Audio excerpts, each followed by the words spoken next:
여러분은 자기 자신을 얼마만큼 잘 알고 있다고 생각하십니까? 자신을 알고 이해하는 방법으로 첫째는 외적인 부분입니다. 우리의 행동과 모습을 통해서 알 수 있고요.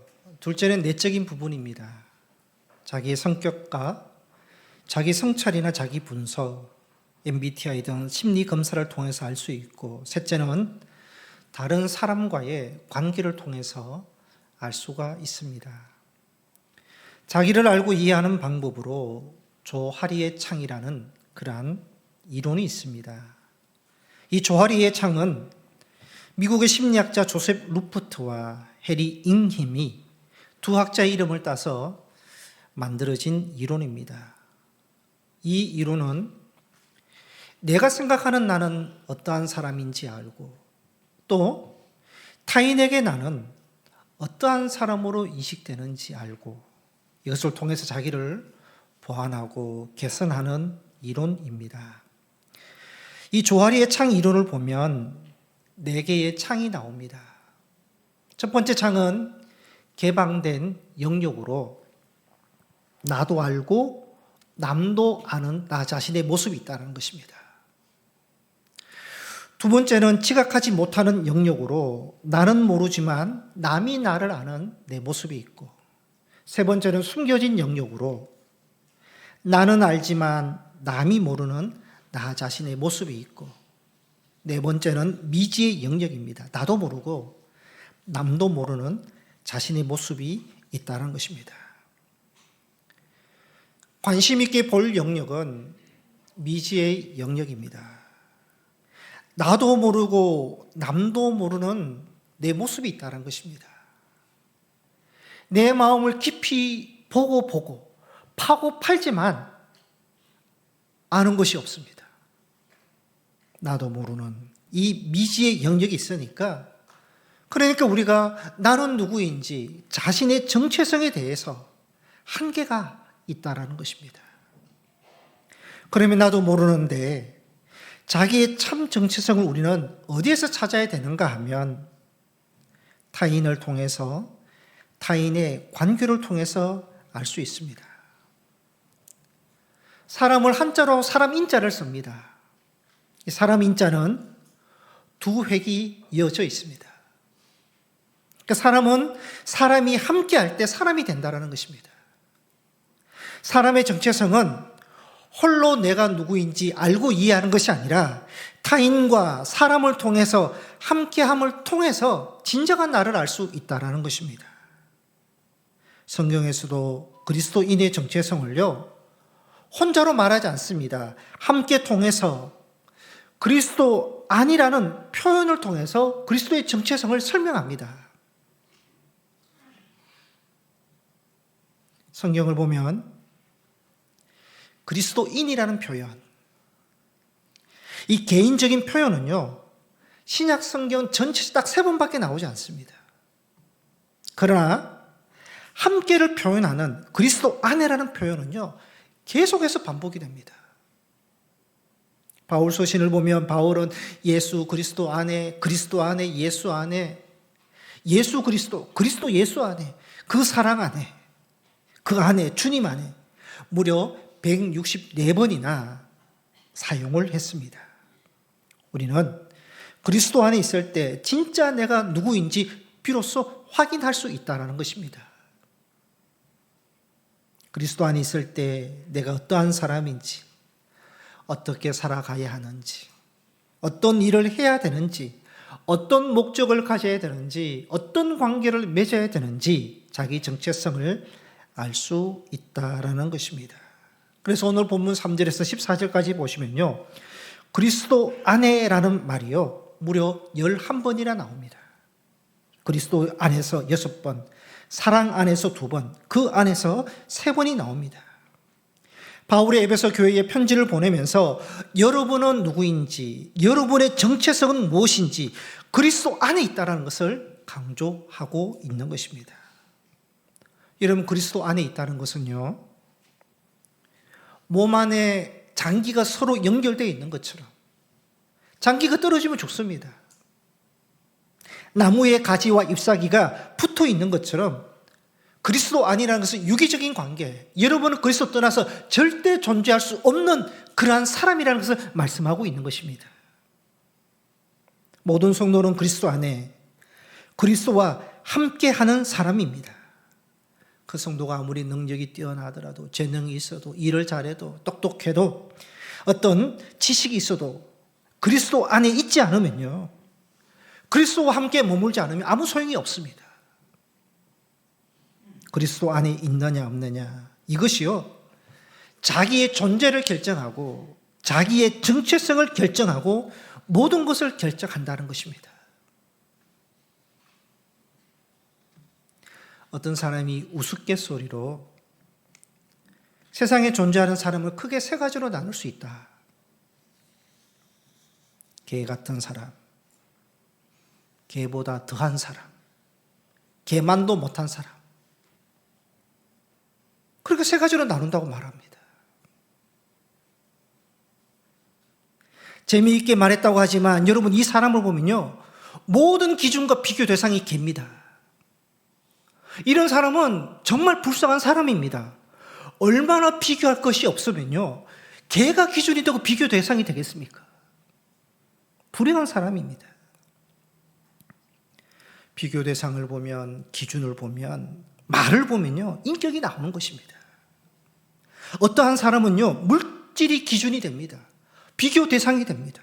물질이 있으면 행복하고, 물질이 없으면 불행하고, 실패한 인생으로 생각합니다. 물질, 명예와 권력, 세상 즐거움을 인생의 기준으로 삼고 비교 대상으로 삼고 살아가는 사람들이 있습니다. 그러나 성도 여러분, 성도의 기준은 예수님입니다.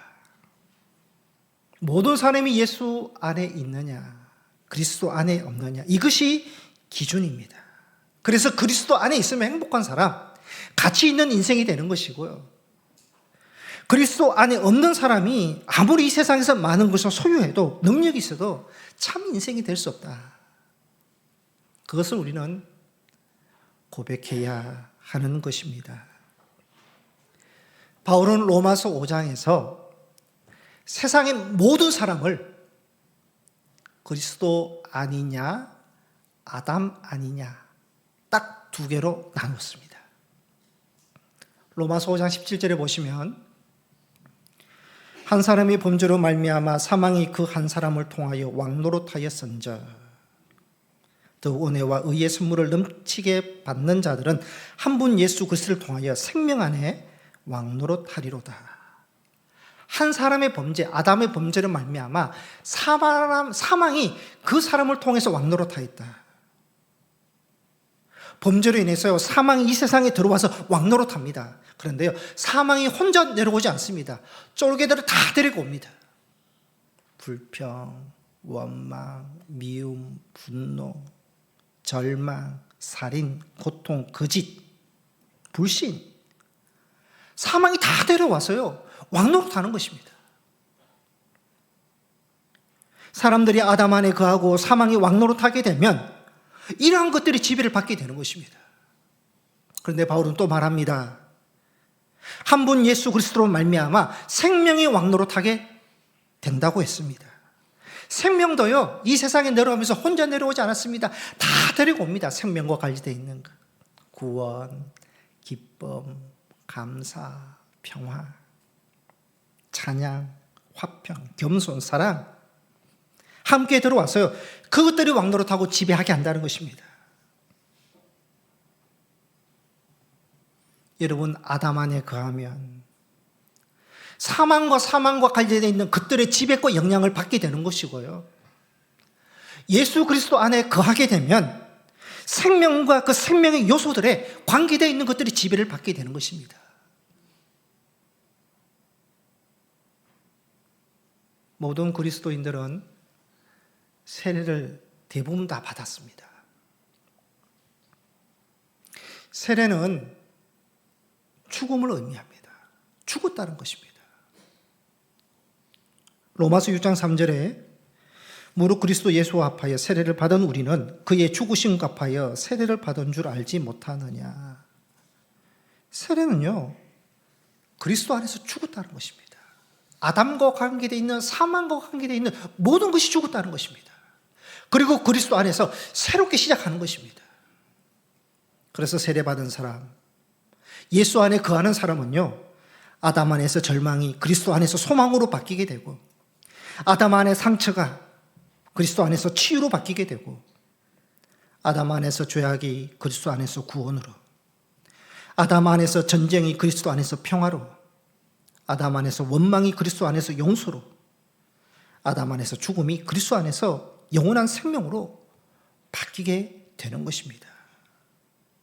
여러분, 우리는 이 세상에서 그럭저럭 살다가 마지막에 죽는 사람이 아닙니다. 그리스도 안에 있는 그리스도인들은요, 이 세상에 살면서 이미 죽은 사람입니다. 아담 안에 거하는 저와 사망에서 죽고 새롭게 살아가는 사람들이 그리스도인이고 그리스도 안에 거하는 사람이고요, 살다가 생을 마감하고 끝나는 인생이 아니라는 것입니다. 그리스도 안에서 이미 죽고 새롭게 살면서 그렇게 우리가 호흡하고 마지막에는 영원한 생명으로 하나님 나라를 인도함을 받는 사람이 바로 우리 그리스도인, 그리스도 안에 거하는 자들의 모습이 된다라는 것입니다. 오늘 본문 3절에서 14절까지는요, 헬라어 성경에는 다 연결된 하나의 긴 문장입니다. 우리 성경에는 이것이 너무 길기 때문에 읽고 이해하기 쉽도록 중간에 이렇게 끊어 놓았습니다만은 원래는요, 이게 긴 문장입니다. 바울은 이 긴 문장에서요, 그리스도 안에, 그리스도 안에, 그리스도 안에 무려 11번이나 그렇게 강조하면서 그리스도 안에 있으면 어떠한 일이 일어나는지 구체적으로 설명을 합니다. 3절에 그리스도 안에 하늘에 속한 모든 신령한 복을 우리에게 주셨다. 4절에 그리스도 안에서 우리를 택하셨다. 5절에 그리스도 안에서 우리를 아들로 삼아 주셨다. 6절에 그리스도 안에서 그의 은혜의 영광을 찬송하게 하셨다. 7절에 그리스도 안에서 은혜의 풍성함을 따라 우리를 제사함을 받게 해주셨다. 그리고 8절에 그리스도 안에서 모든 지혜와 총명을 우리에게 넘치게 하셨다. 10절에 그리스도 안에서 통일되게 하셨다. 12절에 그리스도 안에서 영광의 찬송이 되게 하셨다. 13절에 그리스도 안에서 구원의 복음을 듣게 하셨고 약속의 성령으로 인치심을 받게 하셨다. 바울은요, 그리스도 안에 모든 것들이 다 들어 있습니다. 그 모든 신령한 은혜와 복을 우리에게 주셨습니다. 그리스도 안에 거하십시오, 우리에게 말씀하고 있는 것입니다. 이 긴 문장을 크게 세 가지로 나눠보면요, 첫 번째, 그리스도 안에 우리를 하나님의 자녀로 삼아 주셨다는 것입니다. 그리고 5절 말씀을 한번 읽겠습니다. 5절입니다. 시작. 그 기쁘신 뜻대로 우리를 예정하사 예수 그리스도를 말미암아 자기의 아들들이 되게 하셨으니. 아멘. 그리스도 안에는요, 우리 모두가 다 하나님의 자녀가 됩니다. 여러분, 이 하나님의 자녀가 된다는 것은요, 놀라운 영적인 신비가 있습니다. 다 우리 육신의 자녀입니다. 그런데 우리를요, 그것을 통해서 다시 한번 거듭나게 하시고 영적으로 태어나게 하셔서 우리를 하나님의 자녀로 삼아 주셨다는 것은 그리스도 안에 우리에게 모든 은혜를 다 주셨다는 것입니다. 여러분, 자녀가 됐다는 것은요, 하나님으로부터 모든 은혜를 받았다는 것입니다. 우리가 세상 안에 있을 때, 그리스도 밖에 있을 때는요, 세상의 것을 우리가 가지고 체험과 만족을 얻으려고 했습니다. 그런데요, 아무리 노력하고 소유하려고 해도요, 채워지지 않습니다. 만족함이 없습니다. 그 조아리의 4개의 창에서 마지막 미지의 영역이 있었습니다. 그러니까 채울 수 없는 공허함, 메마름이 있는 것입니다. 그 미지의 영역, 채울 수도 없고 만족이 없었던 것을 누가 채워주시느냐? 주님이 채워주시는 것입니다. 그래서 어거스틴은 인간에게나 하나님만이 채울 수 있는 절대 공간이 있다. 인간 영혼 깊은 곳에는 절대 공간이 있는데 세상 것으로 세상 우물로는 채울 수 없고 오직 예수 그것을 통해서만 채울 수 있다고 말하고 있습니다. 예수님도 친히 말씀하셨습니다. 요한복음 4장 13절 14절에 이 물을 마시는 자마다 다시 목마르느니와 내가 주를 마시는 자는 영원히 목마르지 아니하리니 내가 주는 물은 그 속에서 영생하도록 솟아나는 샘물이 되리라. 13절에 이 물이 나오고요. 14절에 내가 주는 물, 내가 주는 물이 나옵니다. 이 물은 세상 우물입니다. 사람들이 찾는 우물입니다. 그러나 14절에 예수님이 주시는 물은 예수님 자신이고 영원한 생수를 말씀하고 있습니다. 예수님이 말씀합니다. 세상 우물은, 세상 생수는 다시 목마르지만 내가 주는 물은 영원히 목마르지 않고 영생하도록 솟아나는 샘물이 되신다고 말씀하십니다. 세상 우물에는 참 만족이 없다는 것입니다. 세상 우물을 소유하고 채운다고 해도요, 만족이 없습니다. 예수님만이, 주님이 주시는 생수만이 참 만족이 되고 영원한 만족이 된다는 것을 말씀하고 있습니다. 여러분, 하나님은 인간을 육과 영으로 만드셨습니다. 육은 육의 만족이 있고요, 영은 영의 만족이 있습니다. 영적인 사람은요, 육의 만족으로 세상 우물로는 만족할 수 없다는 것입니다. 영적으로 만족을 얻을 수 있는데 그 영적인 만족과 기쁨은 영이신 예수님만이 주실 수 있는 것이고요, 예수님을 통해서만이 얻을 수 있는 것입니다. 세상의 모든 사람들은 다 깨어진 항아리와 같습니다. 깨어진 항아리. 여러분, 그 깨어진 항아리 어떻게 채울 수 있겠습니까? 아무리 물을 갖다 붓고 퍼부어도요, 절대 채울 수 없습니다. 그러면 그 항아리를 어떻게 하면 채울 수 있느냐? 강물에 던져버리면요, 깨어진 항아리라도 채우십니다. 물 안에는 깨어진 것도 전혀 문제가 되지 않습니다. 여러분, 우리의 그 깨어진 심령, 깨어진 부분들 아무리 세상 것으로 채우려고 해도요, 채워질 수 없는 절대 공간이 있다는 것입니다. 그러면 우리가 어떻게 해서 채워지느냐? 누구를 통해서 채워지느냐? 깨어진 항아리가 물속에 들어갈 때 채워지는 것처럼 우리가 예수 안에 거할 때 그 예수님을 통해서 우리가 체험을 받는다는 것입니다.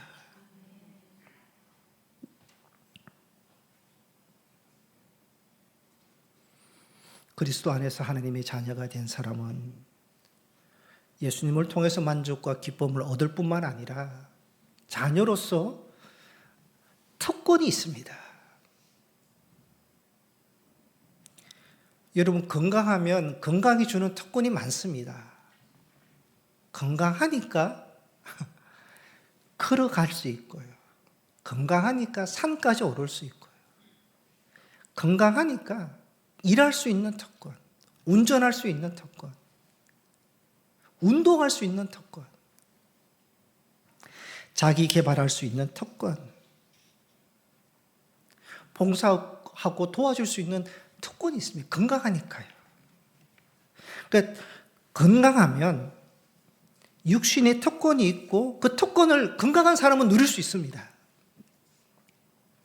마찬가지입니다. 그리스도 안에서 하나님의 자녀가 되면요, 여러분, 자녀로서 특권이 있습니다. 하나님의 자녀가 되면 하나님께 나올 수 있는 특권, 이렇게 예배드리고 마음껏 찬양할 수 있는 특권, 어떤 문제가 있더라도 그 문제를 가지고 주님께 나와서 기도하고 부르짖을 수 있는 특권, 우리가 자녀라면 하나님, 사랑의 하나님께서 우리를 보호해 주시고 그 사랑의 하나님께서 우리와 함께 하시고 사랑과 은혜를 베풀어 주시고 우리는 그것을 받을 수 있는 특권이 있는 것입니다. 여러분, 이 특권은 이 땅이 아닌 마지막 천국에 가서 얻는 특권이 아닙니다. 이 땅에서 우리의 삶의 자리에서 오늘 여기에서 우리가 받고 누릴 수 있는 토건이 되는 것입니다. 자녀의 토건을 알고 여러분, 그 자녀의 토건을 우리가 누릴 수 있는 여러분이 되시기를 바랍니다. 예.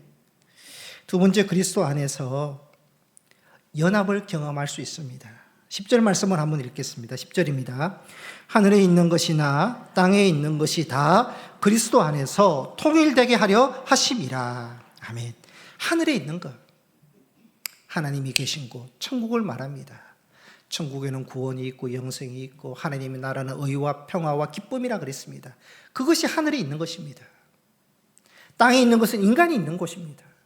죄악과 타락이 있는 곳, 슬픔과 눈물과 고통과 고난과 죽음이 있는 곳입니다. 여러분, 하늘과 땅은 결코 하나 될 수 없습니다.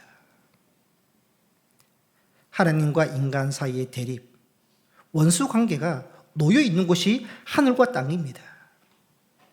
그런데 10절에 말씀하시기를 그리스도 안에서 통일되게 하셨다. 하나님께서 이 땅을 구원하시기 위해서 예수를 세상에 보내주셨고요, 예수님 이 땅의 구원과 화해의 지책을 위해서 오셔서 하나 되게 하셨다는 것입니다. 에베소서 2장 14절에 그는 우리의 화평이신지라 둘로 하나를 만드사 원수된 것고 중간에 막힌 담을 자기 육체로 하셨다. 예수님은 당신의 십자가로 인간과 하나님 사이에 막힌 담을 허물어 주셨다. 예수님을 연결시켜 주셨고 하나 되게 하시고 연합시켜 주셨다는 것입니다. 그 예수는 누구시냐? 인간과 하나님 사이의 유일한 만남의 중재자가 되시고 만남이 되시고 만남의 장소가 되시는 분입니다. 그래서 예수님을 통해서요, 하나님과 죄인인 인간이 만나게 되고 하나 되게 하시고 연합되게 하신다는 것입니다. 저 그리스도 예수 안에 있으면 연합이 되고 하나가 되는 것입니다. 바울은 로마서 16장에서 로마 교회의 교인 26명 이름을 부르면서 문안 인사를 합니다. 근데 그 26명의 그 사람을 어떤 사람인가 찾아보면요, 그 26명의 교인들은 귀족이 있고 천문이 있고 또 자유인이 있고 노예가 있고 이방인이 있고 유대인이 있습니다. 다 그렇게 남자가 있고 여성으로 구성되어 있습니다. 그 로마 교회에 신분이 있는 그 당시 시대에요, 예수께서 모든 교인들, 모든 사람들을 하나로 연합되게 하셨다는 것을 바울이 말하고 있는 것입니다.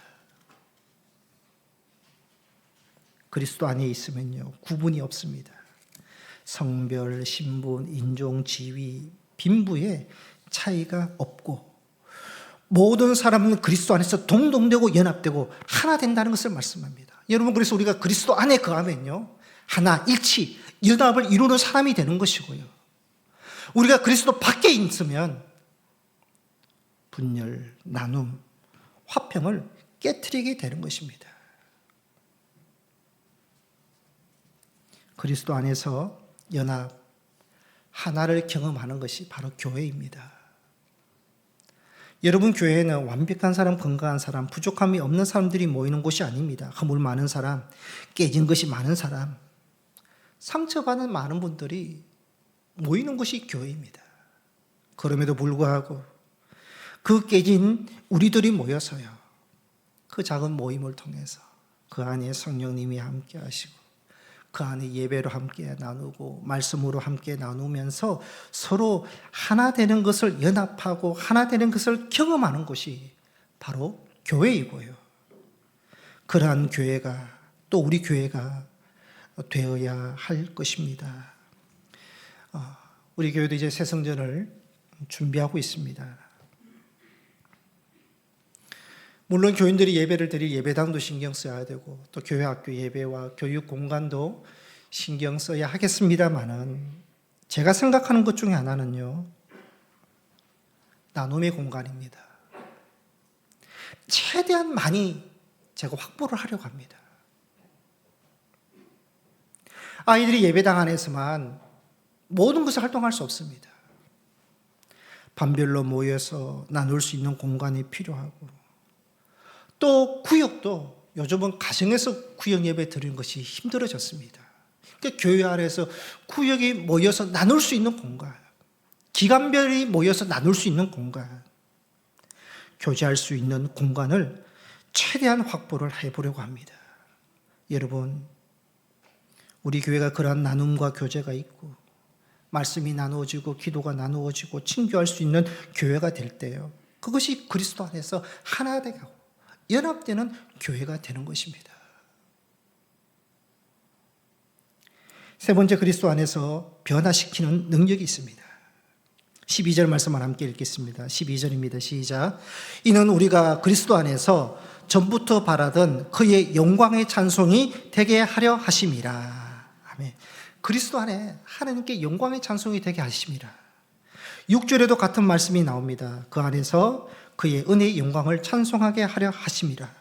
12절에 마지막에도 나옵니다. 그의 영광을 찬송하게 하려 하심이라.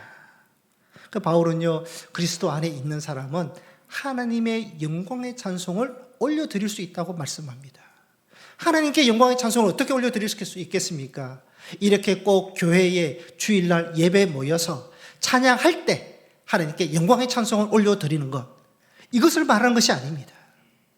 여러분, 하나님께 영광의 찬송을 올려드리는 것은요, 그리스도 안에 있는 사람들이 각자의 삶의 자리에서 하나님은 왕이십니다. 하나님은 세상을 다루시고 우리 가정을 다스리시고 우리 인생을 다스려 주시는 살아계신 하나님입니다. 이것을 선포하고 고백하는 그 자리가요, 하나님께 영광의 찬송을 올려드리는 자리가 되는 것입니다. 뿐만 아니라 여러분, 각자의 삶의 자리에서 하나님이 일하시도록 하나님이 세상을 변화시키는 일에 우리가 도구가 되고 그 일에 참여하는 사람이 될 때요, 하나님께 영광의 찬송을 올려드릴 수가 있는 것입니다. 미국 버클리 대학교 사회학과 로버트 벨라 교수라는 사람이 있습니다. 이분은 미국 교수인데 일본과 한국에 대해서 많은 연구를 했던 분입니다. 벨라 교수는 일본 사회에 대해서 이렇게 분석을 했습니다. 일본에는 800만 개가 넘는 많은 우상이 있고 미신들을 믿는 신도들이 많지만 기독교인 숫자는 너무 작고 초라하다. 그런데 1%도 안 되는 일본 기독교인들이 일본 세상의 주류 문화를 바꾸는 위대한 일을 하고 있다고 그렇게 분석을 했습니다. 그러니까 벨라 교수는요, 일본 사회를 주도하고 아주 높은 수준의 윤리와 정의를 위해서 일본 기독교인들이 노력하고 있고 그 기독교인들, 소수의 기독교인들을 통해서 사회가 변화되어 가고 있다는 것을 분석을 했던 것입니다. 벨라 교수는 일본의 기독교인 숫자는 작지만 사회를 건강하게 세워나가는데 커다란 영향을 행사하고 있다고 분석을 했습니다. 그렇다면 소수의 일본 기독교인들은 사회를 변화시키는 하나님께 영광의 찬송을 올려드리는 창조적 소수 교인들입니다. 여러분, 초창기 한국교회도 마찬가지입니다. 초창기 한국교회 역사를 보면 한국교회의 부흥과 그 당시 사회 변화에 영향을 주었던 사람들은요, 당시 창조적 소수 기독교인들이었습니다. 그리스도 안에 있었던 초기 기독교인들은 하나님에 대한 신실한 믿음을 가졌고 애국과 애족의 마음을 가지고 더 이상 우리가 일본 식민지로 살 수 없다, 백성들을 깨우고 젊은이들을 교육하고 계몽했습니다. 그들은 당시 한국 사회를 변화시키는 창조적 소수로 살아갔습니다. 세상을 변화시킴으로 하나님께 영광의 찬송을 올려드렸던 것입니다. 변화를 시키는 사람은요, 많은 사람이 아니라 창조적 소수에 의해서 일어나는 것입니다. 예수님의 제자는 12명밖에 되지 아니했습니다. 그런데 그 12명의 제자에 의해서, 그리고 로마의 심한 박해를 받았던 무명의 초대 기독교인들에 의해서 세계를 지배했던 강한 로마를 뒤집었습니다. 하나님은 창조적 소수에 의해서 세상을 변화시키시고 교회를 부흥시키시고 위대한 일들을 이루어 나가신다는 것입니다. 여러분, 지금도 똑같습니다. 여러분, 우리가 소속된 곳에서 창조적 소수가 된다면, 그리스도 안에서 주님의 일에 동참하는 사람이 된다면요, 우리의 모든 삶의 자리는 변화가 일어납니다. 가정도 변화가 일어나고, 소속된 공동체도, 교회도 변화가 일어나고, 우리 인생도 변화가 계속해서 일어나는 것입니다. 그리스도 안에 거하고 창조적 소수가 되어 변화를 일으키고 하나님이 하시는 일에 우리가 참여할 수 있는 그러한 여러분이 되시기를 바랍니다. 말씀을 요약하겠습니다. 그리스도 안에, 여러분, 그리스도 안에 있을 때 하나님의 자녀가 되고 자녀의 특권을 우리가 누릴 수 있고요, 그리스도 안에 있을 때 연합, 하나를 이루어 나갈 수 있고요, 그리스도 안에 있을 때 세상 가운데 세상 변화를 시키는 자가 될 수 있고 하나님께 영광의 찬송을 드릴 수 있는 자가 될 수 있다고 말씀하고 있습니다. 대림절을 보내고 있습니다.